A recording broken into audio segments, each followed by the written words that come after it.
trabalhar e pôr dinheiro dentro de casa. Ele acha que já fez o papel dele. Só trabalhar e pôr comida, não é? Delicada. E isso não é somente esse o papel do pai. O pai precisa cuidar, precisa abraçar, precisa dar carinho, precisa dar base para o seu filho. Então, amado, nós precisamos fazer isso. E quando a gente começar a fazer isso, nós vamos melhorar muito esse mundo nas questões da droga, porque isso é um problema espiritual e nós precisamos lidar espiritualmente. Polícia não vai combater, governo não vai combater. Nós estamos aí em vésperas de eleições, onde vai mudar governo, vai mudar um monte de coisa, mas se preparem, porque na questão de droga não vai mudar nada, porque esse é um problema espiritual. E problema espiritual, quem luta com problema espiritual é a igreja. É a igreja do Senhor que batalha as batalhas espirituais. A polícia nem o governo tem ferramentas espirituais. Nós temos ferramentas espirituais para lutar com isso. Amém, amados? Então, lute, amado, lute. Cuide da família de vocês, cuide do filho de vocês. Jovem, não se alie com jovens usuários de droga, com pessoas que não têm coisas boas para te acrescentar. Não se alie com essas pessoas, se afaste. Não existe amizade entre uma pessoa que serve a Deus e uma pessoa que serve ao diabo. Não dá para ter amizade. Não dá. Não dá. Você não precisa xingar ninguém, não precisa brigar com ninguém, mas no seu caminho. Isso é verdade. Assim, ó, a Bíblia deixou o livre-arbítrio, né? O Senhor, nosso Deus, Ele deixou o livre-arbítrio. O que é o livre-arbítrio? É o fato de você escolher o caminho que você quer seguir, não é? Mas você escolheu servir a Deus, e a tua amiga, o teu amigo escolheu não servir a Deus. Isso não quer dizer que você tem que maltratar. Ela fez a escolha dela, só que a tua escolha não permite que você ande, que você esteja, não, permite que você ore por aquele jovem. Porque, amado, hoje em dia é assim, ó. Quanto mais o homem se afasta de Deus, mais ele se afunda. Quanto mais o homem se distancia de Deus, mais ele vai para o fundo do poço. Não dá para viver dessa maneira. Nós precisamos ensinar desde cedo as nossas crianças a servir a Deus, a estar na igreja, a fazer a vontade de Deus, a orar.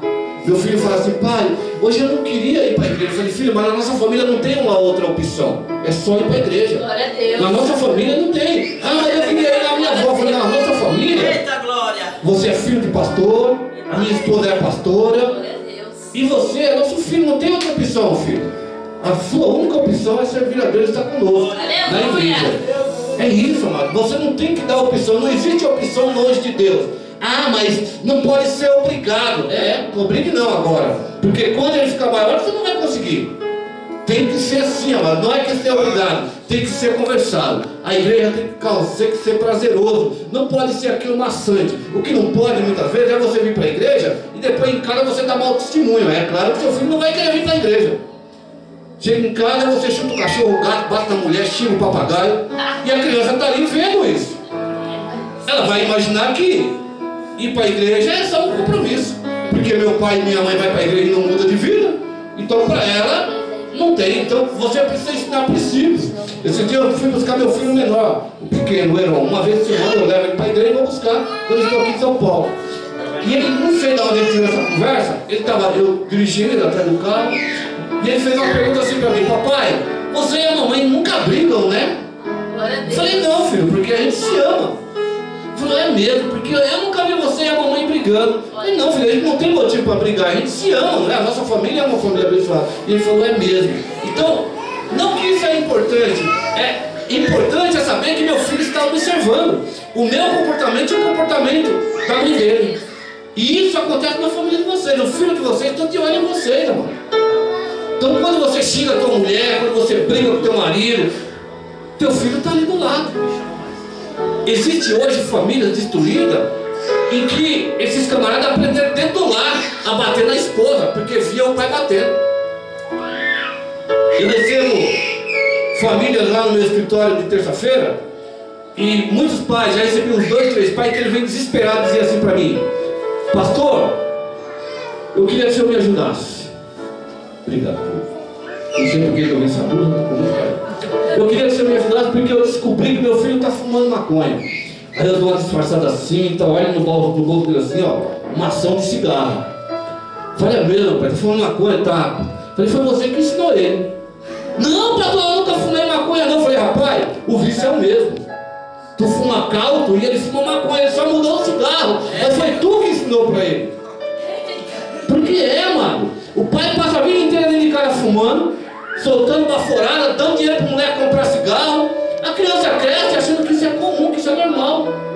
Quando ele crescer, ele vai fumar, ele vai beber, não é? Ainda tem aqueles pais que pegam a chupeta da criancinha pequenininha assim, não tem nenhuma criancinha, e molha na cerveja para ver a criança fazendo careta. Aí quando chega na frente, o filho se torna um alcoólatra, ele fala, pastor, eu não sei onde eu errei com essa criança, com esse menino. E eu falo, eu sei, cara, quando tu errou. E eu digo, porque amado, nós precisamos ser exemplo. Não adianta você falar, olha o que aconteceu comigo. Com 12 anos eu me viciei em cigarro. Meu pai era fumante. Ele fumava Continental, cigarro forte demais. E ele ia dormir. Ele chegava em casa, trabalhava, assistia o jornal, jantava e ia dormir. Ele pegava um maço de Continental e colocava em cima da estante na sala. Eu e a minha irmã mais velha, a gente ficava assistindo filme, muitas vezes. Aí um dia a minha irmã foi lá, pegou um cigarro daquele e acendeu. E nós dois começamos a fumar. E nós ficamos tontos e achamos legal. Aí todo dia, quando meu pai ia dormir, a gente pegava um cigarro daquele e ia lá para a área e ficamos lá para ficar tonto. Eu e a minha irmã mais velha. A minha irmã não viciou, eu viciei. Com 12 anos eu já estava comprando uma cigarra e fumando. E meu pai, aqueles pernambucanos muito bravos, que cria o filho no... O melhor carinho que eu recebi do meu pai era cascudo. Hoje eu tive com ele, hoje eu dei um abraço dele, chorou. Fui levar um prêmio para ele, porque amanhã estou em Biúna e não vou poder estar com ele. Mas meu pai é bruto, cara. Meu pai é pernambucano, aquele cara que não alisa, que nunca deu um abraço no filho, nunca deu um beijo no filho. É tipo desse pai, que dá uma voltada mesmo de quando dá 6 horas, você se mandar pra rua, porque o cara quando chegava em casa era na brutalidade. E quando ele descobriu que eu estava fumando, ele queria fazer eu comer o cigarro. Eu falei, não, eu aprendi a fumar com o senhor, eu não era crente nem nada. Eu aprendi a fumar com o seu cigarro. Como assim, mulher? Eu falei, eu e a Lê, a gente ia assim, acendia o seu cigarro e fumava. Daquele dia, eu tinha 13 para 14 anos. Meu pai parou de fumar. Ele pegou o maço de cigarro dele e jogou fora. Falou, eu não quero meu filho viciado. Jogou fora e nunca mais fumou. Até hoje, meu pai não fuma. Mas muitos filhos aprendem esses maus hábitos dentro de casa. Cerveja. Tem geladeira, mas eu sei que aqui não tem isso. Mas tem geladeira que tem mais cerveja do que comida. Agora imagine nossos filhos sendo criados num ambiente desse. Meu Deus. Quando ele se casar e formar a família dele, vai encher a geladeira dele de cerveja. Porque na casa dele do pai dele tinha fartura de cerveja. Então tudo isso nós colocamos na vida dos nossos filhos. Aí chega lá na frente que vai dar problema, nós achamos onde foi que nós erramos? Na criação. Então, quando o Instituto pesquisa e diz que 86% dos casos de dependência química é falta de estrutura familiar, são essas famílias que pai e mãe vivem, mas não tem uma maneira correta, não sabem educar os seus filhos. Amado, olha, eu cansei, mas não foi uma nem duas vezes de perder jovem, que eu levava para o centro de recuperação, tratava ele 6 meses, levava ele de volta para casa, e dentro da casa dele ele voltava para as drogas, para a bebida. Por quê? O camarada saía lá da clínica falando em língua, sapateando, batizado, chegava em casa, abria a geladeira para tomar uma água gelada, forrada de cerveja. Aí o cara resiste uma vez, resiste 2, resiste 3. Daqui um pouco ele vai lá, abre uma cerveja daquela e toma. Tem mais. Usuário de cocaína, 95% do usuário de cocaína só usa cocaína porque bebe. Verdade, desse jeito mesmo. Se ele tomar um copo de cerveja, ele vai usar cocaína. Tem camarada que fica a vida inteira sem usar cocaína, ele para. Mas se ele voltar a tomar cerveja, ele usa cocaína. Usuário de crack, cigarro. O cigarro remete o usuário de crack ao crack. Então imagina que você tira o usuário de crack da clínica e põe ele em casa. E chega em casa, amassa o cigarro do pai, da mãe, espalhado por todo canto. Esse cara vai voltar para as drogas. Por isso que hoje o meu trabalho está voltado para a família. Eu não só pego o usuário e levo para a casa de recuperação, mas eu pego a família. Eu vou para dentro da casa da família. Já tem aquele pai que fica bravo comigo. Ei, pastor, eu vou parar de beber minha pinguinha, só porque meu filho agora é um viciado? Falei, olha pai, você precisa analisar, teu filho é importante para você? Se o cara não for importante para você, não tem problema, deixa ele morrer na droga. Mas se ele for importante para você, você vai ter que parar com isso, cara. Você vai ter que pelo menos tirar dentro da tua casa esse negócio, porque teu filho não pode viver num ambiente desse.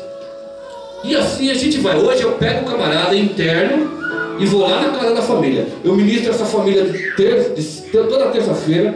Eu ministro essa família a cada 15 dias lá na clínica que eles vão visitar. Eu ministro essa família para que eles possam mudar o ambiente do seu lar, da sua casa, para que esse jovem possa voltar e para que os outros jovens possam crescer num ambiente sadio. Amado, ninguém precisa dessa porcaria de cerveja para viver. Ninguém precisa disso. Ninguém precisa de pinga para viver, cara. Ninguém precisa disso. De cigarro. Nós não precisamos disso. Nem precisamos viciar os nossos filhos nessas porcarias. Então, o lar de cada um de vocês é a responsabilidade de vocês. Tire, acaba com essa porcaria de casa. Mãe, chegar em casa e tiver cerveja, abre tudo, joga tudo na pia. Ninguém precisa dessa porcaria para viver, mano. Isso acaba com a família, destrói a vida dos nossos filhos. Destrói. Pai que bebe, bate na mãe. Cresce o filho, quando o filho casa, ele vai bater na mãe porque ele aprendeu com o pai. Então nós precisamos ensinar corretamente os nossos filhos, amado. Se você não quiser, porque, amado, quem precisa mudar somos nós. O mundo lá fora vai continuar pior. O mundo já é maligno. O diabo veio para matar, roubar e destruir, e ele não vai parar. Ele vai continuar lutando para acabar com a minha vida e com a tua vida. Eu e você, nós precisamos mudar. E como a gente começa a mudança? Dentro da nossa casa. Começa pela minha vida a mudança. Começa pela vida do pai, pela vida da mãe. Porque aí quando meus filhos veem que eu mudei, eles vão mudar também. Amém, amados? Amém. Caramba, eu tenho uma semana para falar para vocês. Mas eu vou falar do Evangelho, da Palavra de Deus. Glória a Deus. Quer melhor? Água minha? Quer melhor?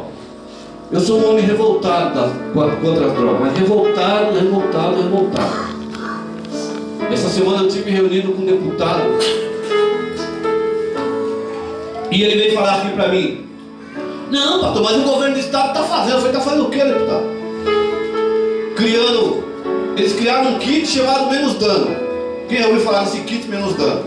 É um kit que o governo criou, que tem uma manteiga de cacau lá dentro, um cachimbo para fumar crack, um canudo para cheirar cocaína, um garrote para pegar veia e uma seringa. E eles estão na Cracolândia distribuindo isso para os usuários. Aí eu perguntei, eu fiz uma palestra há uns 2 meses atrás no hospital ali em São Paulo. Eles queriam saber o que é que eu fazia para ajudar os dependentes químicos. Eles estavam sendo treinados para distribuir esses kits. E eu fui querer saber qual é a finalidade, por que eles criaram esse kit. Aí a diretora, uma médica, uma japonesa, ela disse para mim assim: pastor, nós criamos esse kit porque assim, ó, o dependente químico, usar droga é uma opção, o cara escolheu. Então nós não vamos nos deter nisso. O cara escolheu usar droga. Eu falei: tá. Então, mas se eles ficarem fumando crack na latinha, eles podem pegar hepatite. Rapaz, eu quase pulei no pescoço desse japonês. E eu fiz uma pergunta para ela: doutora, o que é que mata mais hoje, a hepatite ou a droga? Ela: pastor, eu não sei bem, mas acho que é a droga, né? Eu falei: então por que você não luta, não briga para acabar com as drogas, para tirar eles da droga, você não dá, incentivar eles continuarem usando por causa de hepatite, doutor? Pastor, o senhor tem razão, mas não depende da gente, depende do governo. Então, isso foi o que o governo criou. Outra coisa que o governo criou, quem já viu? Lá na Cracolândia, eles deram emprego para todos os usuários de droga. Quem já ouviu falar disso? Toda sexta-feira os caras recebem. Esse dinheiro vai tudo para o bolso do traficante. Os caras recebem e correm para a biqueira, para buscar droga. A sexta-feira, os caras usam. Tem caso de overdose na sexta-feira, de monte ali na Cracolândia. Porque eles pagam na semana. Na sexta-feira eles vão e pagam os usuários de droga. Gente, dinheiro na mão de um usuário de droga é maldição. O usuário de droga não pode pegar em dinheiro enquanto não for tratado. E o governo está pondo dinheiro na mão do traficante, porque põe na mão do usuário e o cara corre para a biqueira. Sabe para vocês terem uma ideia? Na semana normal lá eles vendem o pino de cocaína lá na Cracolândia a R$10. O pino de cocaína. Tem um pino de 10. No dia do pagamento de sexta-feira, eles metem 20 naquele pino de 10. Eles inflacionam. E os caras vão lá e catam todo o dinheiro que recebeu aqui do governo, vai lá e deixa tudo para o traficante. Será que o governo não percebeu que está colocando o dinheiro dele no tráfico de droga? Isso é uma burrice muito grande, amado, mas muito grande. E eu falei, estava falando para esse deputado: e vocês estão fazendo uma coisa, isso é burrice que vocês estão fazendo. Eu vou ter uma reunião com o governador e o pastor vai comigo. Eu falei: a hora que você me chamar. A hora que você me chamar, pode me colocar que eu vou. Onde que eu vou? nós precisamos fazer alguma coisa, amado. O mundo está se acabando, o mundo está viciado em droga. Toda família tem um dependente. Tomara a Deus que não tenha nada com vocês, mas na maioria das famílias tem. Se não é um filho, é um primo, é um tio, é um alcoólatra. E nós precisamos fazer alguma coisa. O governo não vai fazer nada, não sabe fazer nada. Eles criaram os CAPs para cuidar dos dependentes químicos. Agora leve um dependente químico no CAPs para ver o que vai acontecer. Chega lá, eles dão um sossego-leão no cara e mandam ele volta para casa. Aquele mais exaltado, eles põem lá nos quartos cheios de grado lá. Quem já viu isso? Já viu, né? Cheio de grado lá. E dá injeção no cara, dá remédio no cara. E o cara fica chapadão lá. E depois, quando tira o cara de fora, não ensinou o cara a não usar droga, não ensinou o cara a trabalhar às vontades. O cara sai de lá e não usa droga. Porque é possível. Como se faz com um camarada parar de usar droga? Presta atenção aqui, ó. Vontade. Quem aqui, levante a mão aqui, quem já foi no velório de alguém que morreu de vontade? O menininho ali. Quem já foi? Quem já pegou a certidão de óbito e viu lá, causa morte, vontade? Quem? Ninguém morre de vontade, gente. Ninguém. Então droga é vontade. Eu costumo dizer que esse dia eu estava doido para comer uma picanha. Quem gosta de picanha aqui? Quando fizer, me convide. Quando fizer, me chama. Esse dia eu estava doido para comer uma picanha. Eu olhei na minha carteira, tinha 10 reais. Quem come picanha com 10 reais? A vontade passou, cara. E eu tô aqui, ó. Não morri.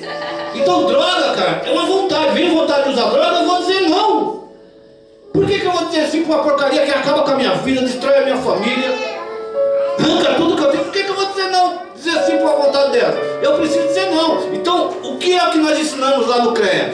Ensinar o cara a trabalhar as suas vontades. Vontade é uma coisa que daí passa. Ninguém morre de vontade. Estou com vontade, pastor. Sobe esse morro correndo 10 vezes e volta. Para ver se a vontade não passa. Passa. Amado, se você resistir à vontade, você não vai morrer. Então, se o camarada aprender a dizer não às suas vontades e equilibrar a vida espiritual dele, sucesso absoluto, eu te garanto. Eu te garanto, porque todos esses moços que eu ajudei, que passou pelo CREA, que estão bem hoje, o neto foi um caso desse. Aprender a dizer não à vontade e equilibrar a vida espiritual. Com a vida espiritual equilibrada, o camarada vai embora. Agora, sem Deus, por que o homem chega na droga? Porque não tinha Deus. O homem sem Deus não chega a lugar nenhum, né? O homem sem Deus, ele vai até um pedaço do caminho, mas quando chega numa encruzilhada, ele não sabe o que fazer. Ele vai roubar, ele vai usar droga, ele vai se matar. Para você ter uma ideia, 2 meses atrás eu perdi a minha psiquiatra. Quem que é a psiquiatra? Quem sabe o que é a psiquiatra? É aquela pessoa que você está com um monte de problema na vida, você vai no consultório dela, senta ali e ela fala o que você tem que fazer para sair desse problema. E ela se matou. Agora pode uma psiquiatra se matar? Nossa. Pode, amado, é só não ter Jesus. Quem não tem Jesus não tem saída. Quem não tem Jesus não tem... Chega numa encruzilhada que não tem para onde ir. Aí se matam. Essa mulher, ela tem um filho com problema de droga. Ela já internou seu filho 5 vezes.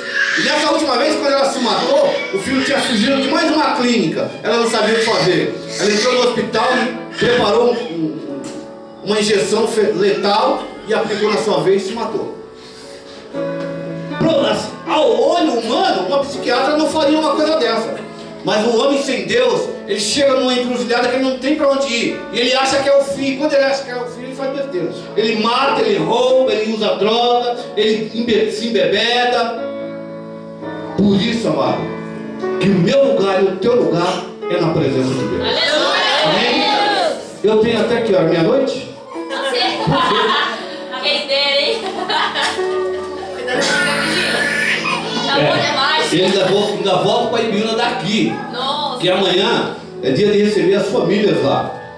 Então, amado, eu queria que você abrisse. Eu vou lhe dar um segredo hoje para vencer na vida. Aleluia. Lá no livro de Êxodo, capítulo 2, eu quero fazer essa leitura com você. Êxodo, capítulo 2, nós vamos ler a partir do 7. Eu queria que você achasse, e assim que você fosse achando, você se colocasse de pé, para que a gente pudesse fazer essa leitura. Eita glória! Glória a Deus, aleluia.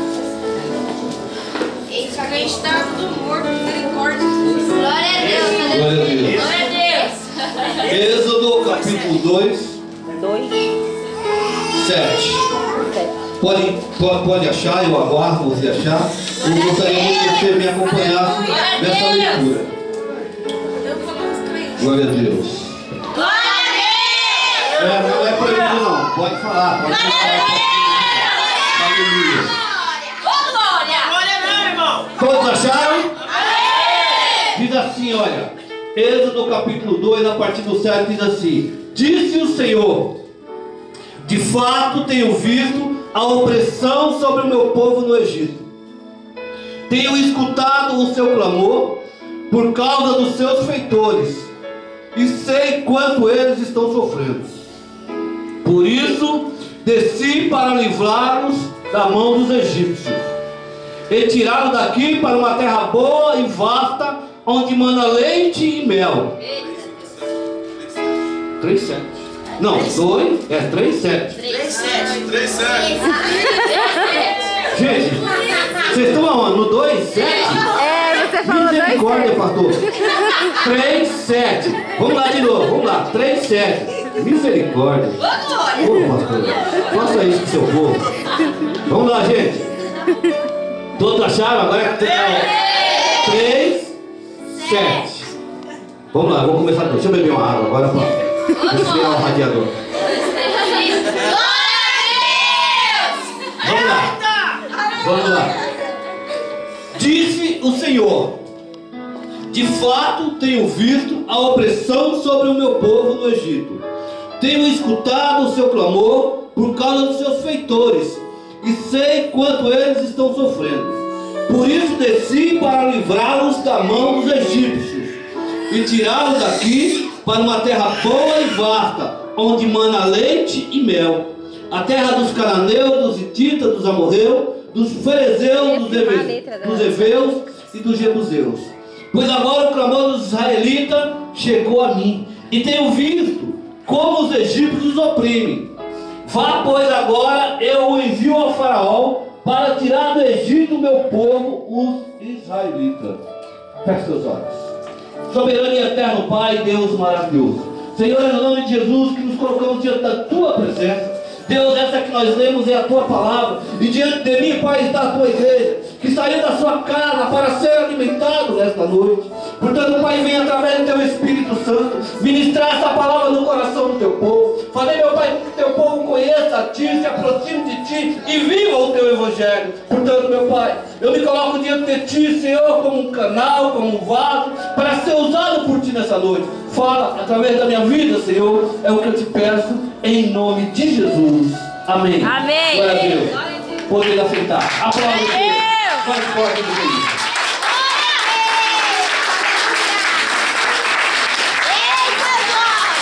Amados, nessa palavra que nós lemos, existe um grande segredo.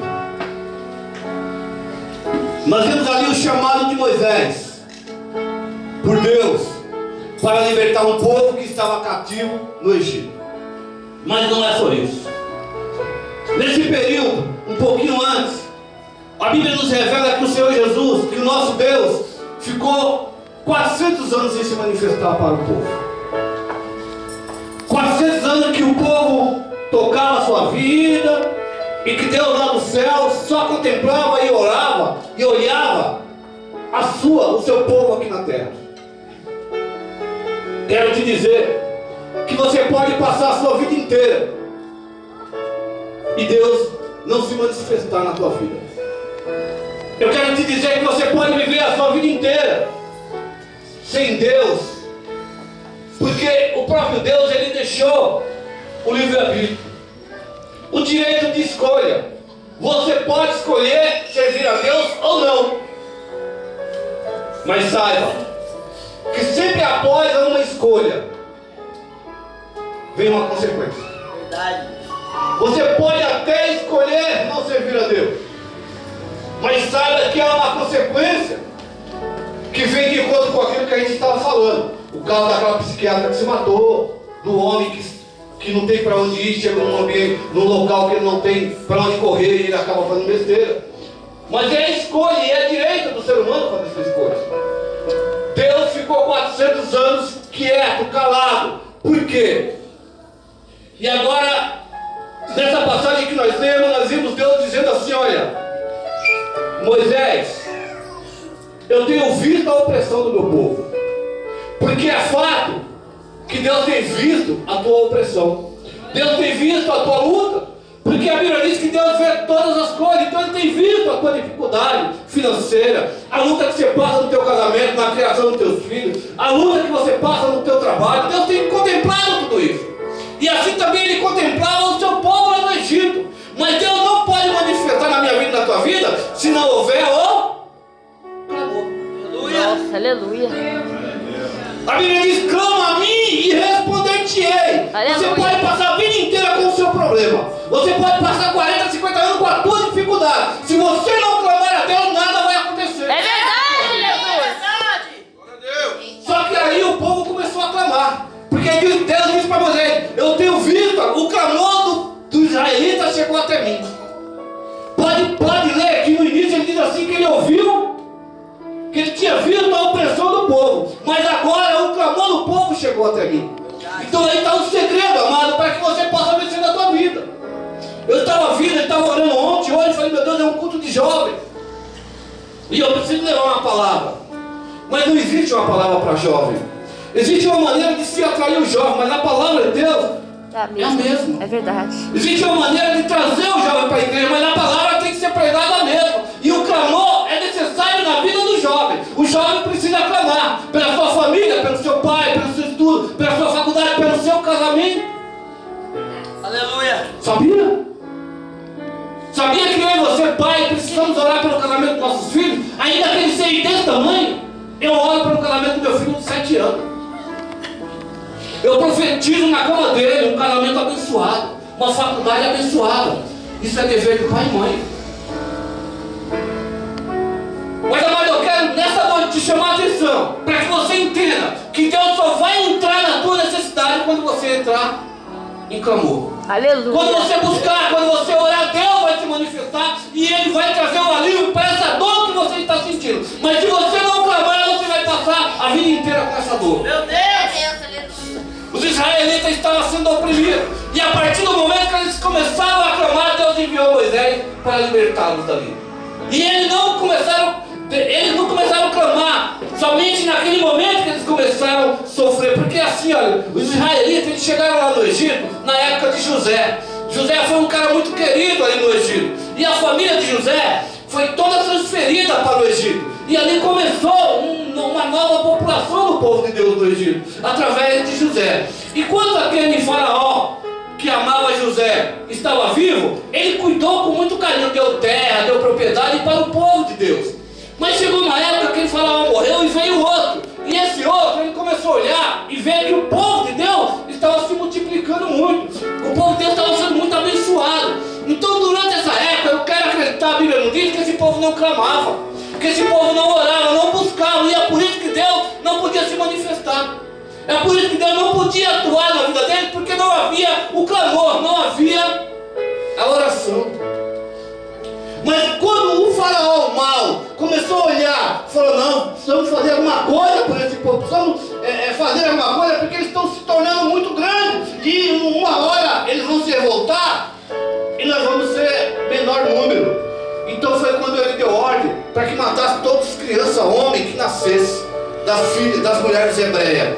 Assim que essas mulheres chamaram as parteiras e disseram: toda hebreia que tiver um filho, homem, você deu um jeito de esconder, de matar sem ela perceber, porque eles estavam com medo. E quando essa opressão começou, o povo de Deus começou a enxergar que ele precisava de Deus por causa das opressões, eles começaram a clamar. E quando eles começaram a clamar, Deus se manifestou. Aleluia. E amado, Deus só se manifesta na minha vida e na tua vida quando você clama. Eu vou dizer uma coisa aqui que talvez te pareça loucura, mas olha, você é responsável pela operação no céu. Aleluia. A movimentação operacional no céu é de responsabilidade de cada um de vocês. Sabia disso? Lá no céu é assim, ó, Deus sentado no seu trono. Do lado de Deus está o seu filho Jesus. Na frente de Deus uma fila de anjos. Porque a Bíblia diz que os anjos estão ao nosso dispor, ao nosso trabalho. Deus ordena os anjos para nos abençoar. Então na frente de Deus tem um monte de anjo. Aí você ora, Deus fala para o primeiro anjo: vai lá, atende ali. Ô glória, toma posse, Jesus. Aí você ora, Deus fala para o próximo anjo: vai lá e atende ali. Toma posse, Juliana. Aí você não ora, o anjo está lá.